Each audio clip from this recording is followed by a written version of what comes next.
You're still watching Good Morning Cross One ABC TV. Of course, we're going health today, don't forget, and there are so many things for us to share together. Hoping that we're catching with fun every step of the way. Again, this time we're going to take a look at Armillifer Armillatus.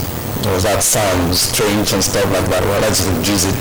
Is the eating of snake, as in S-N-E-K-E. Alright, those that eat snake. Because it's a lifestyle, definitely. A lot of people sometimes dog meat and stuff like that. Some will treasure these savor snakes very, very well.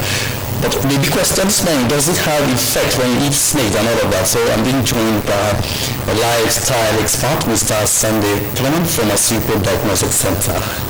Welcome to the program. It's my pleasure. Good morning. Well, thank you very much. You heard me, I was talking about eating of snake, which is Armillifer Armillatus. Okay, eating of snake. That's a habit. Some people can make it a lifestyle. Does it have any effect? Okay, there's a kind of, like you said, Armillifer Armillatus is a kind of parasite that actually grows on reptiles. So, and but most especially, we find it more growing on snakes. You know, parasites they don't survive on their own. They try to look for a host where they can live and grow. Now, Armillifer Armillatus is found mainly in snakes. They grow in snakes, and they can develop for 6 to 10 years. They can grow, you know, on snakes. And when you have a lifestyle of eating snakes, there's a tendency for you ingesting some of the eggs which are produced by this particular parasite. And we also call this particular parasite Porocephaliasis. That is another name you can call it. Now, this Porocephaliasis, they have, just like what you have in organisms, different stages of development. They have eggs and they develop into larval stage and they go into pupa stage before they become adult. Metamorphosis. Yes, okay. Yes. So before they eventually become adult.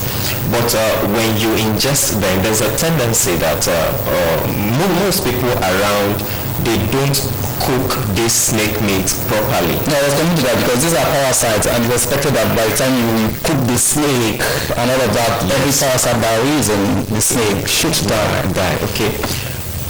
The adults of this parasite, they are more likely to die, but the eggs are more, let me say, rugged. Okay, they are eggs. Yes, they are eggs. The eggs they lay, you know, because they lay eggs, and so many of these eggs around inside the snake meat. So when you cook it, I can tell you that the adult would have died, but some of the eggs will still remain.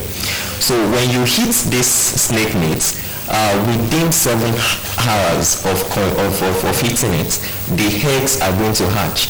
And when they hatch, they like infiltrating some part of the body, especially the liver and the lungs. That's where most the major organs in the body, that's their most favorite place in humans. So, and when they infiltrate all these places, a lot of things happen, because mainly they grow from being eggs into larva stage, but they don't become adult in humans. So they remain at a larva stage for a very, very long time. And they cause different kinds of things. And when it's time for them to die, because they cannot go into adulthood, they become calcified. And when they become calcified, we call it human viscera. What do you mean calcified?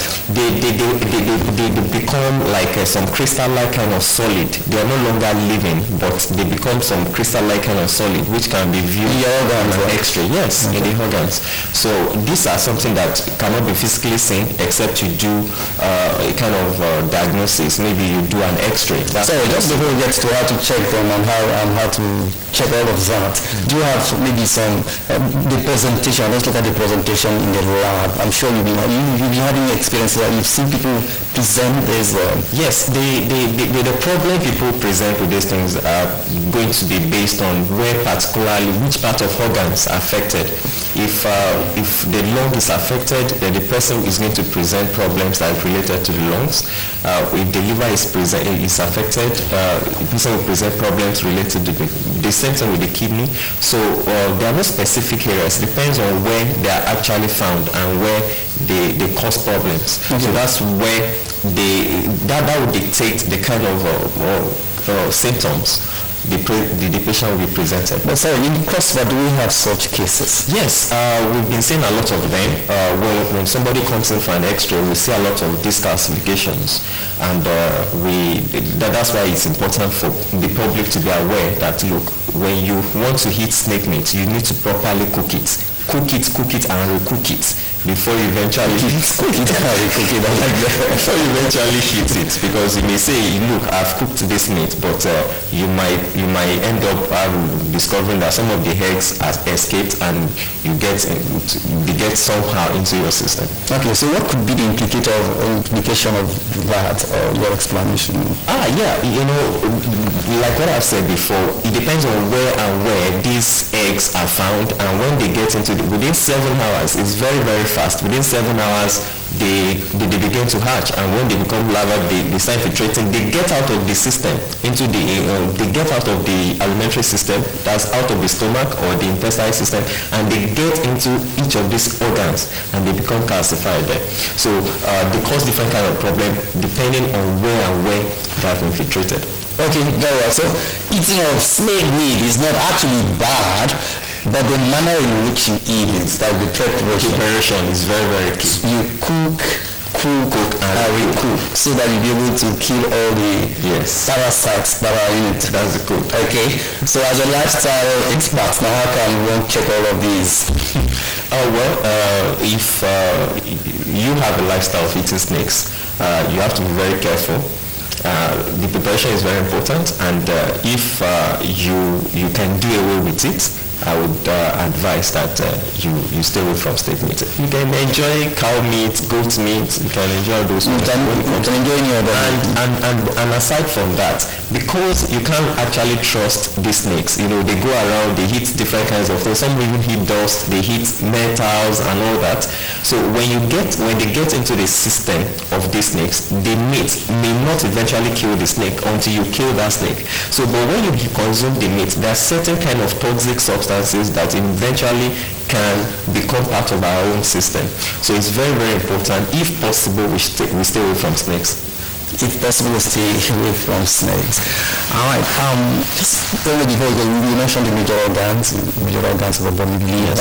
Their most favorite place is usually the liver and the lungs. Okay, but I'm so sure that it could be part of the liver challenges people have right now. Yes, of course. When they become calcified in the liver, then the person will start having liver-related problems. When they become calcified in the lungs, the person will start having lung-related problems. We see a lot of them, so I know what I'm talking about.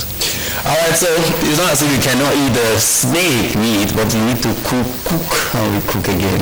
That's what the lifestyle expert is telling us this morning. Mr. Sandy Clement of the Super Diagnostics Center. Hello, thank you very much for coming on the show this morning. My pleasure to be here. Thank you. All right, students, if you're ignoring CrossFit and say ABC TV, we still have a lot of interesting segments to keep you company. That's if you can stay with us.